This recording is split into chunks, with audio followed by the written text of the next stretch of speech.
there are three main routes that I believe there are to get started with an FPV in an easy way. There's the building route, which is not going to be talked about today, and I've only recently started going down that sort of pathway of things. But the three that we're going to be covering today is, what do we got? We got FPV kits, we've got the DJI FPV way of going into things, and then also pre-built drones. Now, I'm going to cover the pros and cons of each of these, and then we'll also discuss through what actually, which one is going to be best for you, because I think it's going to depend on, your budget. It's going to depend on your flying, what sort of flying you want to do as well. Do you want to learn more into the hobby later, or are you really just testing the waters? So there's a lot of different things that I believe are going to be completely only relevant to you. So it's going to be best if you decide exactly how and which one of these routes you're going to be wanting to take. So to start us off, let's discuss the FPV kit. So actually, we won't go into the pros just yet. Let's just talk about the fact that this is actually the way that I personally got into FPV. So what was it? We would be talking close to 2 years ago now. It was in May of 2021 that I took my first ever proper FPV flight. Now, this flight was not great, and I really had zero understanding of anything within this FPV hobby, which is crazy to think because I just know a whole lot more now than when I started, and it makes sense to know more. But if I'd just known a few things that I'm going to teach you and tell you about in today's video, back then, before I took that first flight, I would have had so much more of a better experience. And that's what I'm hoping to get for you guys today, help you get an understanding of what's the easiest way to actually start flying. So these FPV kits, essentially, they come in multiple different budget ranges and different quality as well. And generally speaking, it is the budget the budget matches the quality, right? So you get what you pay for. And that makes perfect sense, but you also got to keep that in mind when you're buying these, because I bought my first one, which was the Tiny Hawk 2 Freestyle, I believe, and it was an FPV kit. It was about 400 New Zealand dollars, I believe. Came with your goggles, which were great. Came with the remote controller, and also came with the drone, right? And I think a battery and a charger, but I bought extra batteries to go with it. So the great thing about this is everything came bound, and it was easy to get into the air. I could use the controller on the simulator, which was great because it meant I could actually practice before I tried taking it out. Then, of course, I did make a video as well. My first real FPV flight, it's called.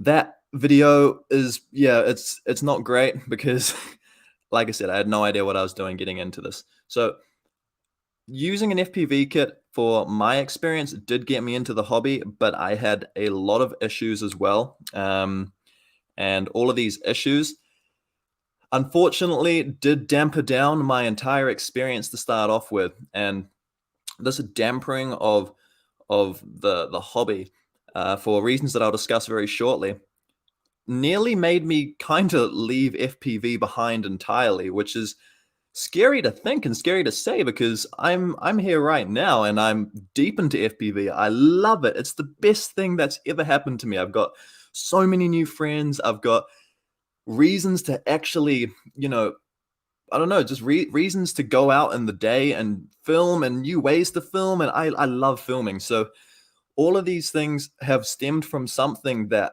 I nearly didn't continue with because of a bad experience that I had through an FPV kit. So let's go through some of the pros of the FPV kits, okay?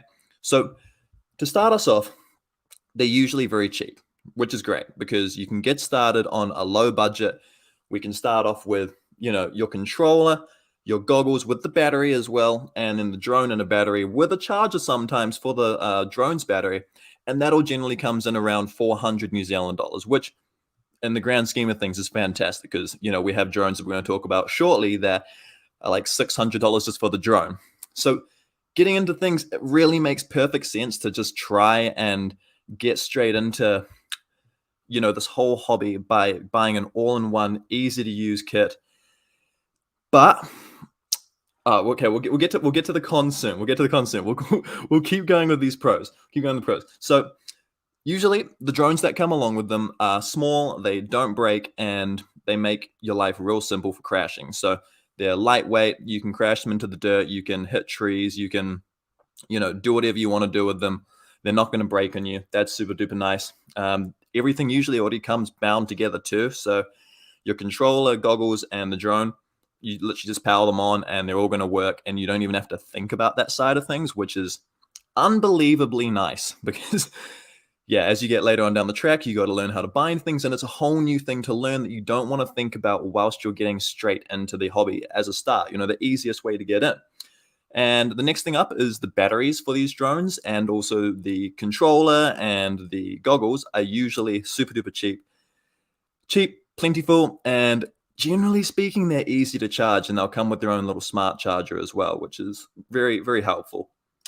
The last thing that I've got down for the FPV Kits Pros is your choice of simulators. So you can go into the hobby, provided that the controller that you get with the kit makes sure that it actually is, a controller that does work with a simulator. You can buy that, get whatever simulator you like, and that's the beauty of it, because whatever simulator you want to use, you can use, and it's complete freedom of choice, which is beautiful. So many different sims to choose from. I've got videos on these as well. I've got personal favorites, races of personal favorites, freestylers of personal favorites. Everybody's got different favorites that they love and personally want to use, and that's the beauty of starting off with a kit, because you just plug your controller in and you can choose what you want to choose. So moving on, next up we've got the I nearly pulled up the wrong slide there. We've got the DJI FPV Drone Pros. So what are DJI FPV drones? If you've never heard of them, I'd hope by now you've probably heard of what a DJI drone is, or DJI, however you want to say it. They're pretty much the consumer standard for professional, prosumer, and even probably just general daily flying of drones. They're the standard, right? You've got them, you've got Autel, you have a few other bigger companies, but the main one is DJI. So they create fantastic drones. I personally use them. I've got 2 of their standard flying drones, but they also have 2 of their own drones, which we've got the DJI FPV, which is a standard FPV drone. It's their first one. It came out, I want to say 2 years ago now, maybe a year and a half ago. Then you've also got the more recently released Avata. Now, I've got the Avata. I love it, and we'll definitely be talking about that during this live stream today. But these are your 2 drone choices. They've got their own systems, that the camera systems. They work off HD, which is, generally speaking, a beautiful, beautiful thing to work with, and that goes further into the hobby as well. But the great thing about DJI is, straight off the bat, you've just got 2 simple choices. You have a drone that is bigger, faster, and can carry a GoPro. That was the original DJI FPV. Or you've just got the more simple, I would personally call it probably more robust, DJI Cinewhoop, which basically is just, a drone, an FPV drone with ducts around it to protect it from crashing. And it's a really solid drone, in my opinion. So it's beautiful because there are 2 super simple solutions, and you just pick one. Really nice. The next thing is too, for the Avata, like I just mentioned, you actually don't need a GoPro on the Avata if you're doing cinematic flying, or you just want to record and send it off to some people, or put it on your YouTube, whatever it is. You don't need a GoPro, which is really nice for the cost of things. You just use DJI's O3 unit, which is the camera system that they have within the Avata already. Insane, like absolutely insane quality footage out of that. We've got some videos coming soon on the DJI O3 unit. I love it. It's beautiful, and if I had the money for it, would be swapping everything out for it. But we'll get there on the money side of things. Next up, if you actually have no idea how to get into FPV, and you don't understand quite how all the controls work, even if you are a seasoned normal flying pilot like myself, these controllers and the controls to actually fly with are surprisingly difficult to learn. And it's a very steep learning curve. For this fact, there's the DJI motion controller, which is pretty much this single-handed controller that you tilt, and you use a trigger to accelerate, and you see this little dot inside of your goggles when you're flying, and it's really cool. There's a lot of negative comments on, using this controller, but I personally love it. It's a lot of fun. And it's simple. I've literally handed this off to people that have never even flown a standard drone before. Sorry, jeepers. I meant to say I'm sorry. There's people that have never flown FPV or never flown a general drone in their life, probably never even touched a standard camera or anything like that. And they could literally fly this FPV drone with the goggles on, and they picked it up super simply, which was amazing and so much fun to watch. And for that fact, I love this controller. It's a lot of fun. So there's that option as well. Now, you're not limited by that. You can buy the remote later on down the track and then learn full manual mode and fly like that. That's awesome. I'm going to do that. I've got the remote controller on order right now. But for getting started, you've got the two options, which is beautiful. That motion controller is not offered anywhere else. It's just solely with DJI, which is great, which is cool. Another great thing is too, they actually have a simulator that comes free with your purchase of, a DJI FPV drone.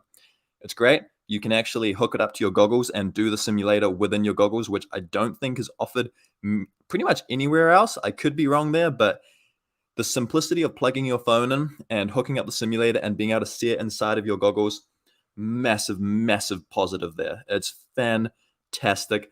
Gives you a lot of confidence and a little bit more realism too to the whole side of things. You've also got the fact of, similar to the FPV kits that we were talking about just before, you've got no binding. So this is a super simple, easy solution. You pull everything out the box and it all just works together.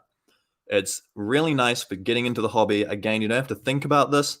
It's not necessarily a bad thing if you did have to think about this, but it just takes the issue of trying to learn something extra and just takes it away, which is fantastic. And the last thing I've got on this list here is HD video transmission. Now, I am going to be touching on this very soon, because had I started on HD video transmission, I personally think I would have had a better start to the whole hobby and actually been less inclined to leave it. So, for the fact that DJI drones literally only offer HD video, so they don't work on analog, they work with HD. Fantastic, beautiful, beautiful footage, and just beautiful visuals to see through the goggles. So that's all that we've got for the DJI drones pros there. And then our final little route to get into FPV, the easiest way I'm talking here. We're only covering the easy ways today. We've got the pre-built FPV drones. So pre-built FPV drones are essentially drones or quads, whatever you want to call them. They are essentially drones that come pre-built, funnily enough, right? So they're your standard drone, your FPV drone that you're probably used to seeing. They, look kind of dope, actually. They look cool.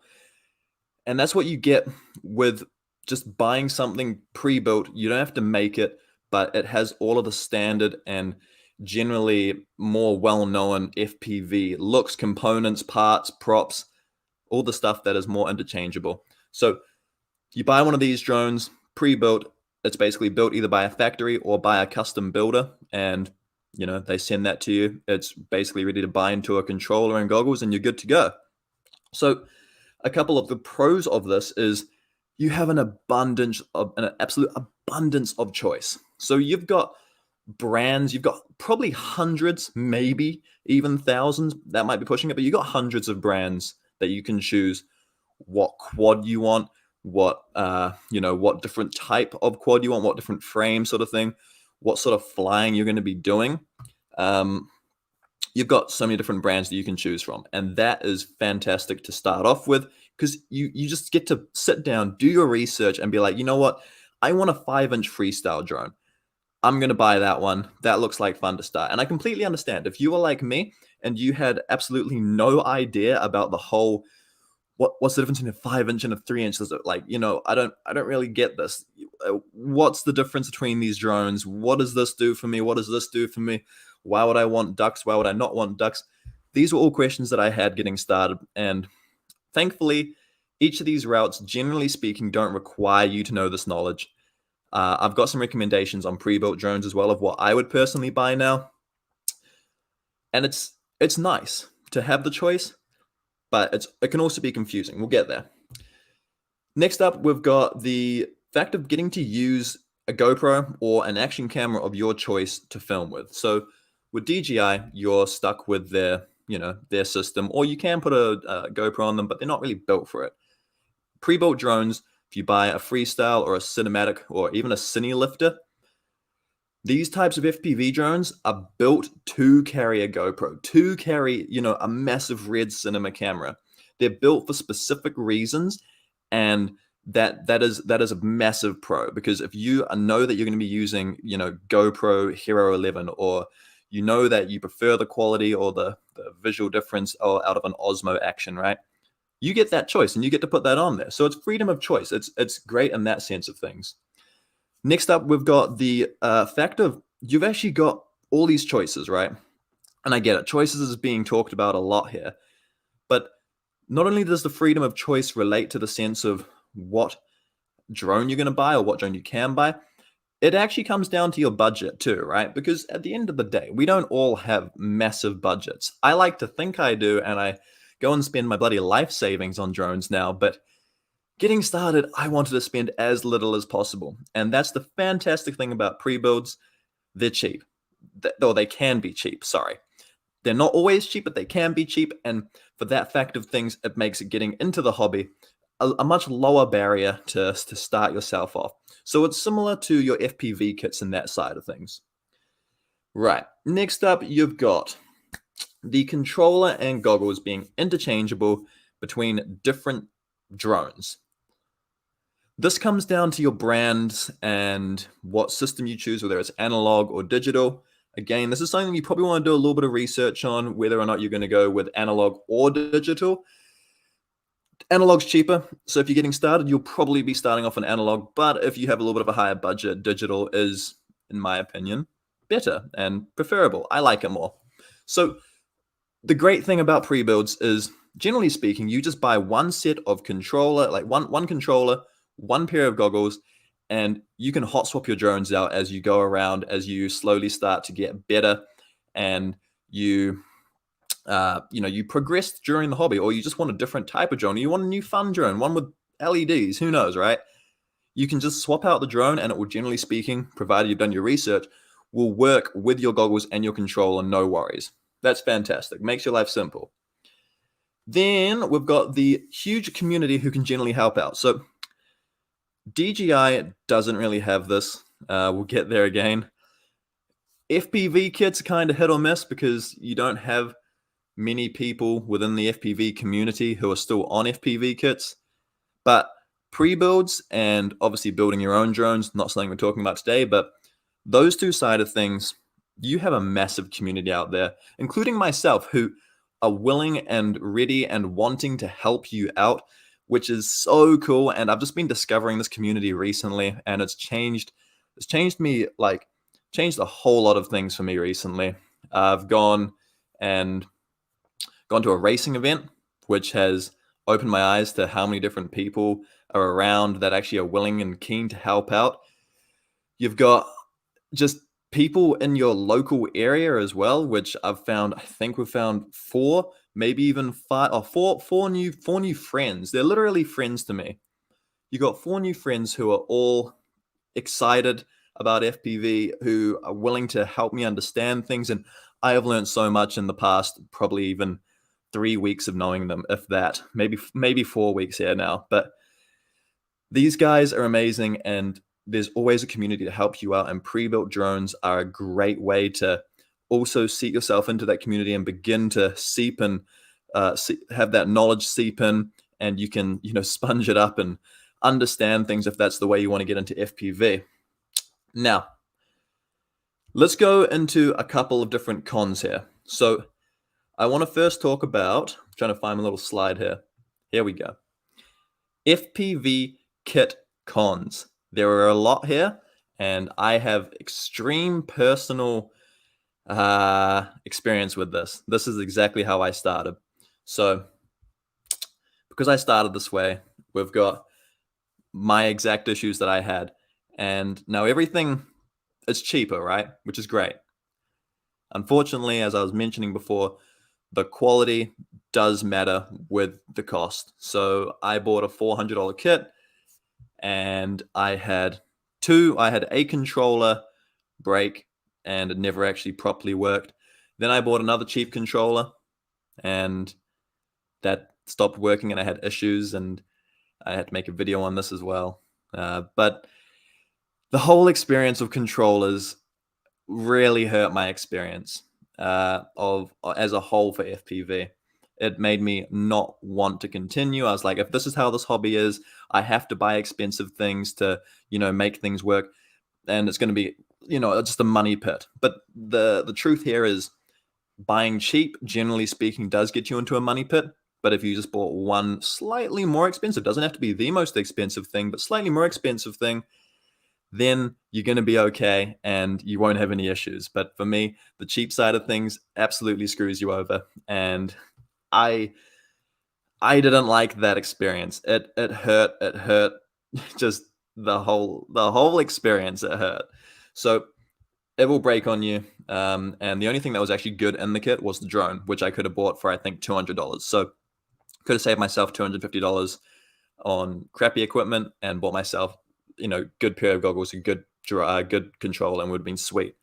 The other thing that comes along with, crappy equipment is, generally speaking, cheaper equipment, is the fact that the camera system and the goggles that you wear are very, very low quality. So the camera that you're seeing, the only thing that you're seeing when you're flying the drone is the cheapest, lowest quality camera system that they can give you.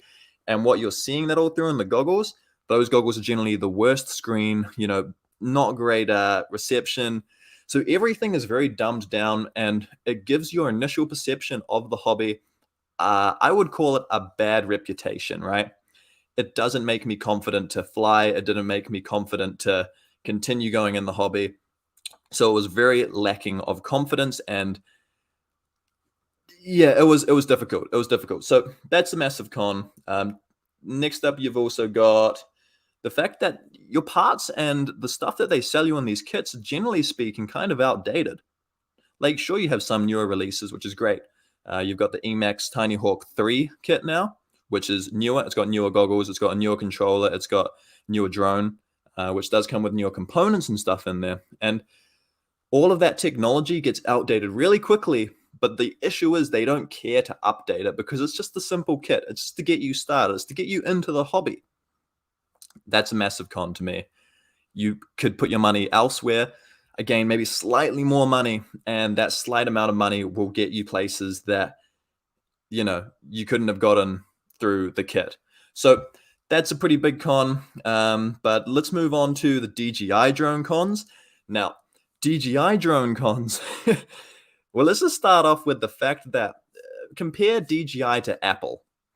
Apple definitely has its cons with price and ecosystem. That would be my two big cons of it. I mean, I'm an avid Apple user. I have a MacBook. I've got an iPhone. I got AirPods. I've got a watch, right?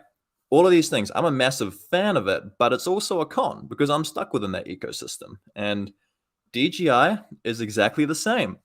They're expensive. they're really expensive, actually. So you got to have a much higher budget to get into the hobby through them.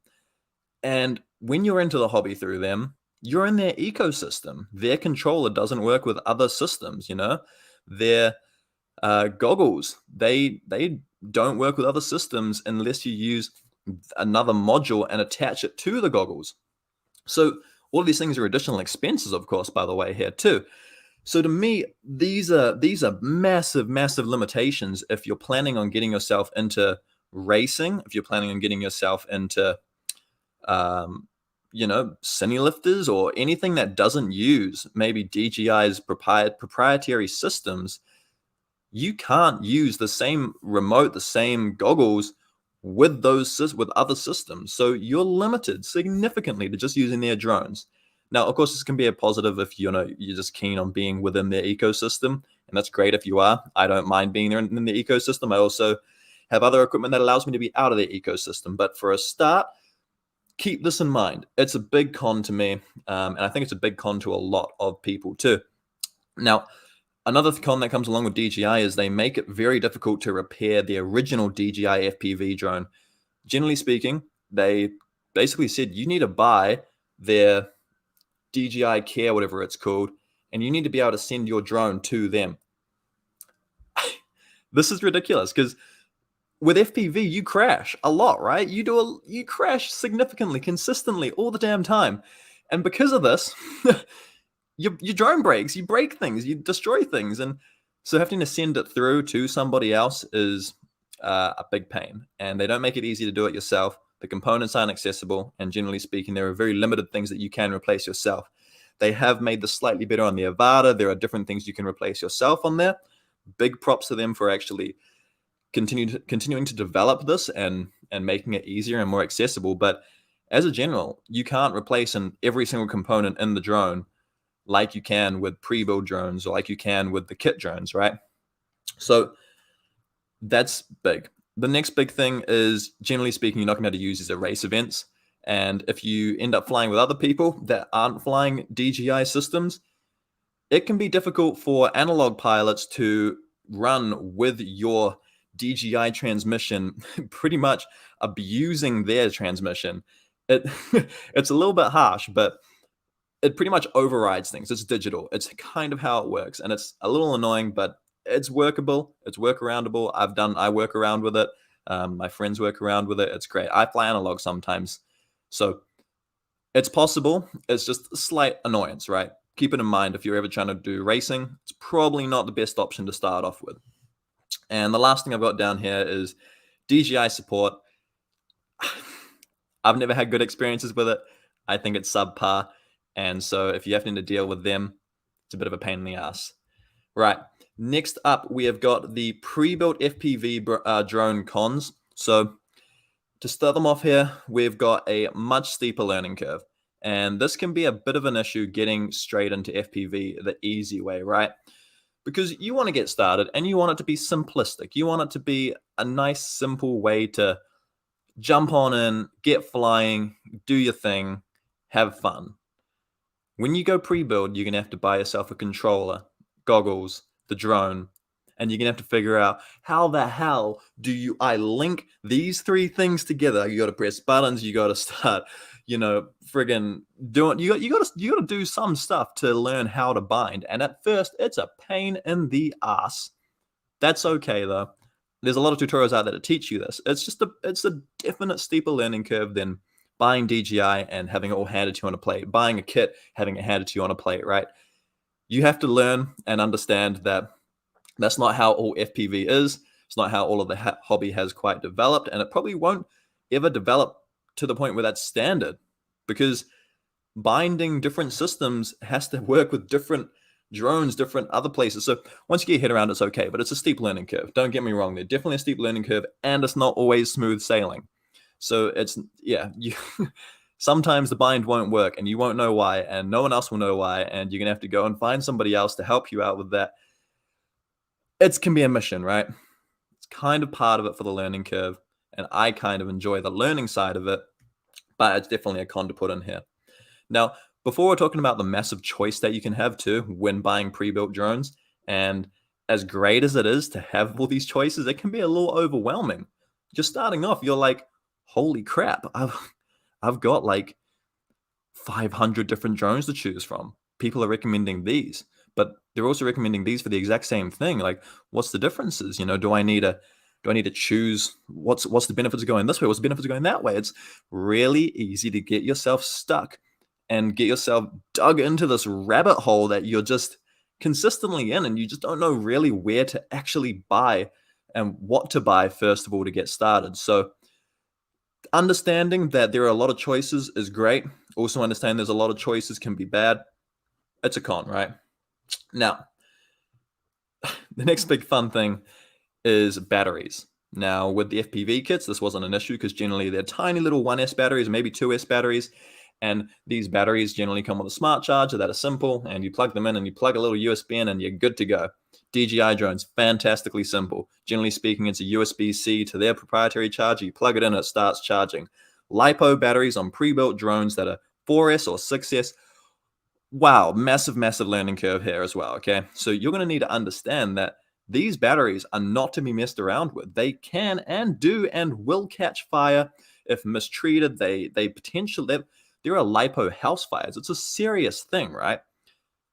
This also comes with the fact you need a charger. You're going to need to buy yourself essentially a I don't know what they call it, a smart charger, a lipo charger, right? And these chargers cost more money. So it's an investment that you're going to have to make to get yourself into the hobby.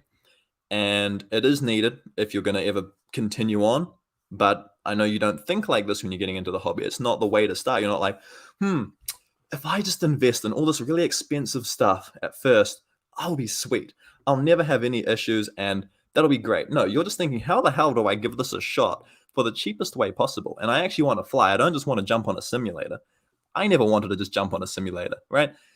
Who wants to start this hobby and be like, I'm going to jump on with this $300 controller that I just bought and hop on a simulator and see if I like the hobby. If I don't like it, I'll just sell it. No, that's not how it works. I don't even fly simulators. I get bored, right? I really should, but I don't. You want to get your control. You want to put goggles on. You want to take your drone out and go woo and fly yourself around. It's so much fun. And that's what I think FPV is about. So I don't know how I quite got so off track there with going on about from lipo charges, but making these initial investments, these are big things that you don't think about. And so we're not taking that into consideration. Just understand it's going to be another expense and it's another learning thing to understand and know, hey, I'm going to have to learn the fact that if I leave these lipos, there's a chance they catch on fire. There's a chance they burn my house down. It's a real chance. I'm not not exaggerating here. This is possibilities of things to happen. So you got to understand this getting into this. So that's a big con. And yeah, that's kind of what I've got down for the pre-built drone side of things. So next, I would like to run through the fact I started off with saying, you've got these three routes. You've got the FPV kits, you've got DJI or the DJI FPV, and then you've got the pre-built drone side of things, right? Three different routes. And these three routes are completely there for different people. And I think they all exist for fantastic reason. The FPV kit is for somebody probably like me, even though I wouldn't recommend it for someone like me now, but somebody that just really doesn't understand the hobby, doesn't know if they're ever going to like it, and they're just like, you know what? I want to fly. I just want to start flying. I want to get out there. I need to put a drone in the air, put some goggles on my eyes, and just start zooming around the place, right? That's what an FPV kit's for. That's who it's for. If you're somebody who doesn't know about the hobby, doesn't care about the hobby, doesn't care about the community or whatever, and just want to get the cinematic shots or just want to race around, have fun in your park, get an FPV kit, get started. Best way, right? Know with the understanding, go into it with the understanding that it's not going to be smooth. It has the big high potential for things to break and things are going to get outdated. You're going to have to buy new equipment to move on. If you go with pre-built drones, understand there's a steep learning curve. So if you enjoy learning and you're kind of technical, or you want to dive deep into something, go with a pre-build. They're a lot of fun and they're pretty hard to mess up with realistically if you do a little bit of research beforehand. They're mid-range price-wise, so your FPV kits are for your budget-friendly, like full budget. Pre-build can be, I would say it's mid to higher sort of tier. You can buy yourself quality controller, you can buy yourself quality goggles and have a great experience to get started. And you may not even need to upgrade that for a very long time, if ever. It's completely up to you. Then you've got DJI FPV. This is for those who maybe have been flying DJI drones for the longest time, love their products, and just need the simplest way to get into the hobby. Or if you just actually really don't know and how much you want to put into the hobby, how much time you have, get DJI. It's definitely a high budget point, right? You got to have quite a lot of money to get yourself started and into the hobby. That's okay though. Once you get started, right, you're in it. You're in the DJI system now. So you've got the money to get there. So you kind of got to keep going with it, unfortunately. But getting into the hobby through DJI, it's such a simple way. it makes it such an easy experience for you to just hop onto their simulator, experience what it's like with goggles, go out, fly on their simple, normal, and sports mode, and then from there you can move yourself when you feel ready. If you ever want to, if you ever feel ready, and you can go full manual mode. But you can still experience a lot of FPV, feeling a lot of the immersiveness just using their FPV goggles, their motion controller. It's great. I love it. I'm a massive advocate for it, and I think it can benefit a lot of people. But you do have to have the money to get there, unfortunately, which it's hard, right? It's hard. So those are the three routes. That's how I think those are the easiest ways to personally get yourself started. If you have money, DJI, and it makes your life really easy. If you don't have heaps of money, but you still want to put a bit of a bit of money into it, a bit more time, so you're sort of trading off some time for money, then you're going to get started with pre-built drones and setting yourself up with a bit more of a versatile ecosystem there. And if you just have a lot of time to learn and you are ready for some challenges, you're ready for some crappy times, but you just want to damn well fly and see what it's all about, FPV kit. That was me. I'm impatient as hell. I needed the FPV kit. So those are the three ways, the three routes to get into it. Let's have a little look. If you guys have got any comments or any questions, now is the time. So I'm going to be pretty much chilling around here. Let's have a chat. Let's see if you guys have any questions. What have we got here? So we got Zen saying, hey there. Howdy. What do you got? Research is annoying, but definitely worth it. I bet you did a fair amount, but it really is a very complicated hobby. Damn right. So FPV as a general can be very complicated. I'm aiming to get people into this the least complicated ways possible with the least learning, curve to get into things. It's hard, right? Because it's not fully developed yet. And DJI so far is the most streamlined way, but it's very hard to recommend because it is expensive and it's limiting. And it's not quite the full experience you want to give people, but it is. It's difficult. So research everything. That's a massive one. Do your research on what actually is a good controller and try and find real life reviews on things, not just general reviews. Because of a controller I bought something called the Beta FPV Light Radio 2. Worst controller I ever bought, actually, aside from the Emax pilot controller or some crap. That controller, terrible.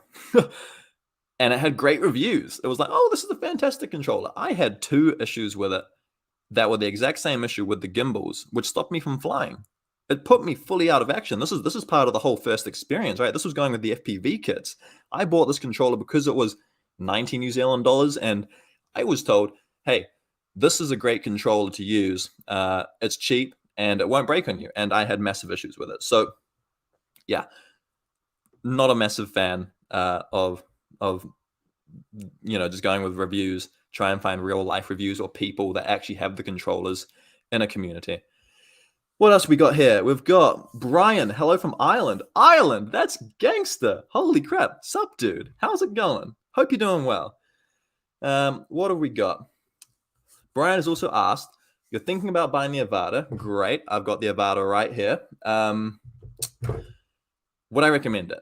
I've got a full review on this, and it's just down in the description box below. If you haven't watched that, highly recommend watching that. But yes, if you've got the money for it, I love the Avata. It's been one of the funnest drones. Funnest, is that a word? I don't know. It's been one of the most fun drones to play around with and actually fly. And for that fact, highly recommend it. Yes, it was a little bit expensive. And yes, I'm still waiting on the remote controller to go full manual mode with it, which has been on back order since... We've been on back order for nearly 3-4 months now. Hopefully I get that in the next month, right? That would be fantastic. Then I can go full manual and give it a true try. Right now I've got the motion controller, and I'm still loving it. And I fly proper full manual. I race. I do freestyle, but I still love flying with the motion controller. So I recommend it, 100%. Then we've got Phil. It's always a pain in the ass until you get to a point of wondering how it works when you do something. Yes, I agree. Um, this has been one of those things I've been learning recently with building my own drone, which I'm not particularly discussing too much on this live stream today because I don't think building a drone is the easiest way to get into it. I think that's a very complicated way to get into this hobby, and I'm not going to recommend it because I have enough struggles and I've been in the hobby for nearly 2 years now, right? So for that fact of things, yes, I agree. It's always a pain in the ass to get to a point of wondering how it works when how it just works when you do something. I think I kind of understood that properly. What have we got? Way more enjoyable when you invest in quality. Couldn't agree more. This is a massive thing, and that's why I'm saying with the DJI system, it kind of makes sense to go that way. They're solid drones, they're solid systems. I don't have any issues with them. Battery life is great. It's super simple, and components feel great too, right? But I've also got expensive controller, got an expensive drone that I've just built, and an expensive that was built from expensive parts. And it's for a reason of one, I don't want them to be outdated. I want to be the limiting factor when I'm flying, so I still have places to learn, right? So yes, way more enjoyable when you invest in quality. I agree. Then we've got Kindle Miller. Kindle, thank you for commenting. Simming is the cheapest way to learn. Digital carbon is so much cheaper when you crash. I completely agree, but this does just it kind of clashed a little bit with me because when I first got started, I didn't want to just sim. Like realistically, I didn't want to just sit there and be like, "Wow, this is like playing a game. So much fun." Because to me, FPV first person view was immensely more enjoyable when I got my ass off the sim, got outside, and just started seeing the outside real world in a completely new way and experiencing it through my goggles. And I could just straight away see what the drone was seeing, and I'm controlling it, and I'm going close to trees and getting my adrenaline high. Like, I just didn't get that in a simulator. And it's great for training and it's great for learning. And I 100% agree. Getting into the hobby for learning, yes, 100% use a sim. I'm not saying don't use a sim. I'm just saying I wouldn't just buy a controller personally and go onto a sim and be like, this is great. Yes, love FPV, because I probably would never have gotten into it if I just did that. I bought the kit. I had a goal to reach. I had to reach X amount of hours on the simulator before I told myself I'm allowed to fly a drone, I'm allowed to fly the actual drone. That gave me a reason to train, gave me a reason to get okay before flying, and then I did my first flight with the drone itself. So completely agree. It's much cheaper, but is it going to get you into the hobby? I don't really think so, personally. And Kendall also asked, is there a tiny whoop group in New Zealand?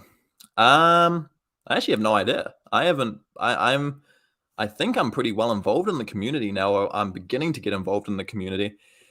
And it doesn't really seem like I've ever heard of a tiny whoop group in New Zealand. I don't even have a tiny whoop myself, so at this point in time, I couldn't even start one. But I am starting up a racing group at the moment with a couple of friends of mine. And so if you're ever in Wanaka or you're in Cromwell or Queenstown or around the Central Otago area, hit me up.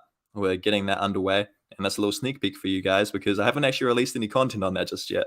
So there are definitely massive communities, and I was entirely wrong in my own video where I started off with saying something along. It was when I was building my own course, and I said, there aren't that many communities in Auckland. Sorry, my bad. There aren't that many communities in New Zealand. And as I found out, there are quite a few communities in New Zealand, and it got me so excited and hyped. But it's just those communities are very hard to find, and when you search up FPV community New Zealand, it doesn't come up with anything.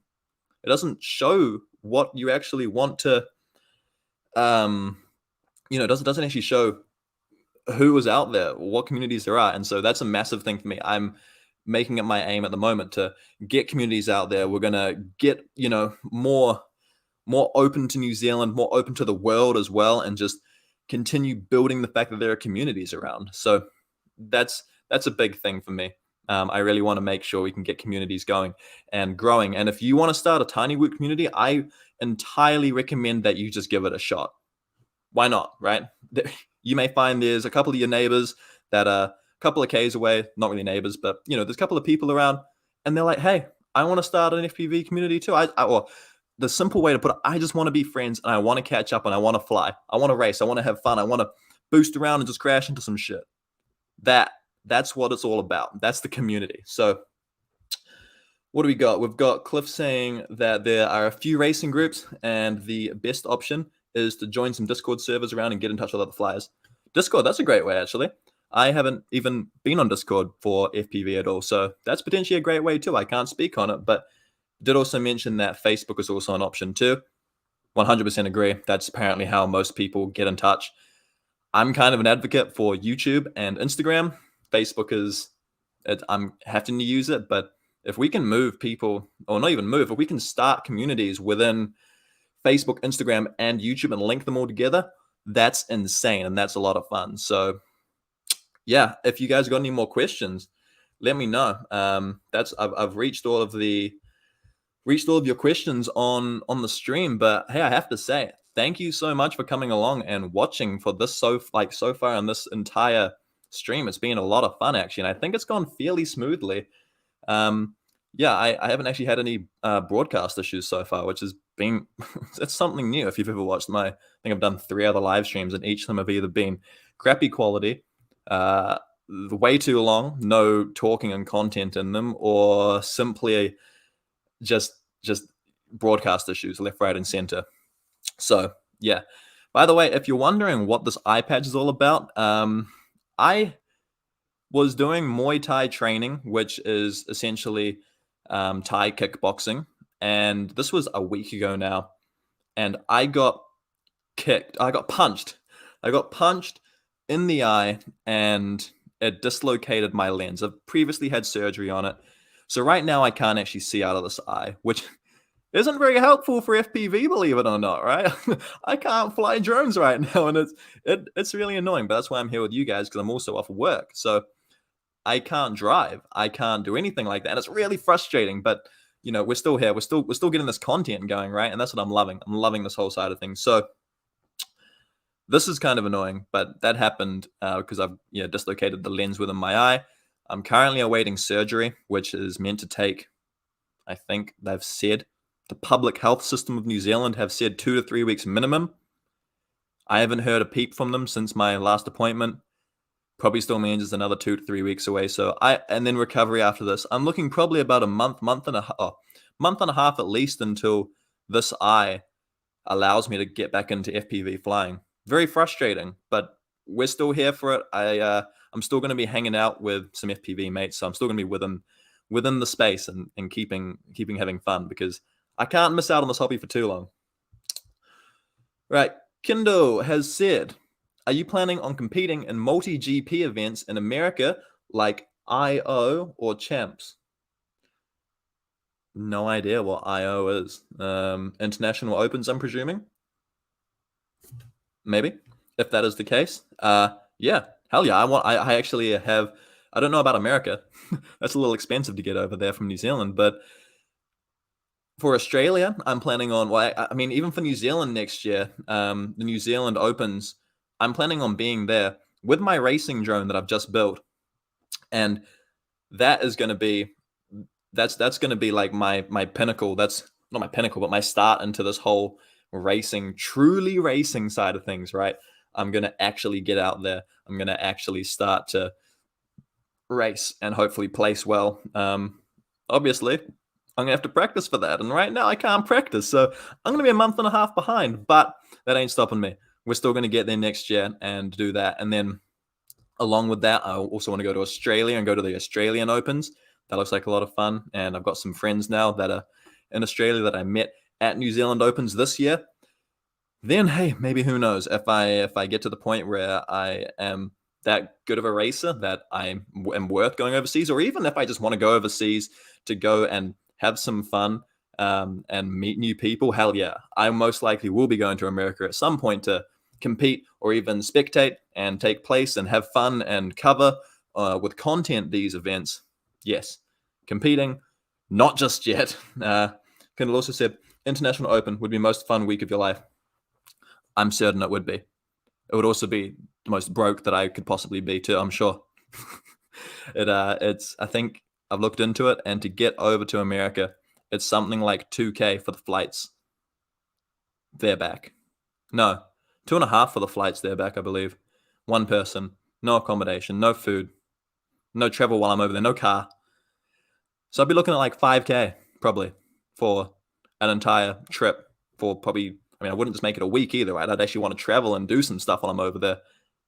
Say 2 weeks, 5K. That's, yeah, I don't have that income just yet. So until I do, or until I've saved up enough for that, then I'll make it happen. But yeah, right now it's not really too big of a chance. For now, I'll just focus on Australia and New Zealand Opens.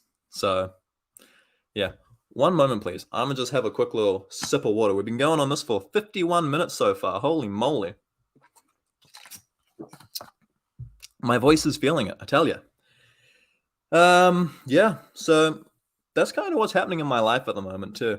Just, I'm at home. I am here creating content. I want to do one of these live streams every single week so you guys can join me, have a chat, give me some questions. Just doesn't even have to be questions, right? I mean, where is everyone watching from today? I see we have 6 viewers right now. So where's everyone watching from? I know we have, who would we have from Ireland? We had Brian from Ireland. I believe we have Cliff. I'm going to get this right. Cliff is in Auckland, New Zealand. So Cliff, am I right there? Did I get that one right? Kindle, I presume that you're in New Zealand, baby? Or are you over in America somewhere? If you're in America, whereabouts are you in America? And Cliff has also just mentioned, what are my thoughts on how realistic sims are versus real flying? Man, this is difficult because I've had a lot of different opinion changes on this. But recently, Velocidrone is the top one for feeling like I'm the most connected on the sticks to the sim. And it feels the most realistic. And that's from a point of racing and going quick and understanding these things. But it's not the sim that I enjoy the most. It may very well be the most realistic, but my personal favorite, if you watched, the video of the ultimate top FPV sim for 2023, it was Liftoff. But I also recommended DRL for beginners. And there's a whole thing with that. So from the realistic side of things, Velocidrone, it's fantastic. But what would I spend more time on if I did more simming? It would be Liftoff.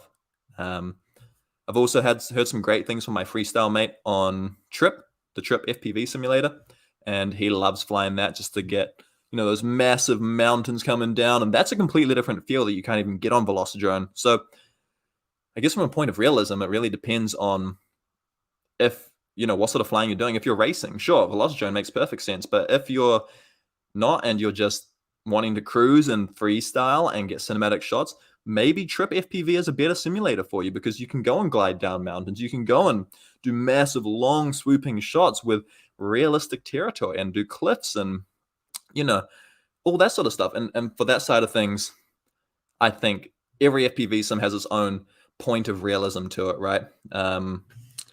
What have we got? Kindle has mentioned Velocidrone is the best. See, fully subjective, but I do agree with realism. 95% the same as real life. America, Tennessee, awesome, Tennessee.